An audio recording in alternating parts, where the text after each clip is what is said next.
सर्वांना माझा नमस्कार. माझे नाव पूर्वाश्री परदेशी आहे. मी इयत्ता 6वी मध्ये शिकते. माझ्या शाळेचे नाव जिल्हा परिषद प्राथमिक केंद्र शाळा शिरोली.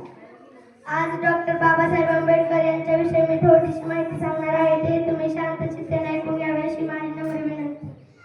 डॉक्टर बाबासाहेब आंबेडकर यांचा जन्म 14 एप्रिल 1891 मध्ये मध्य प्रदेशातील महू या गावी झाला.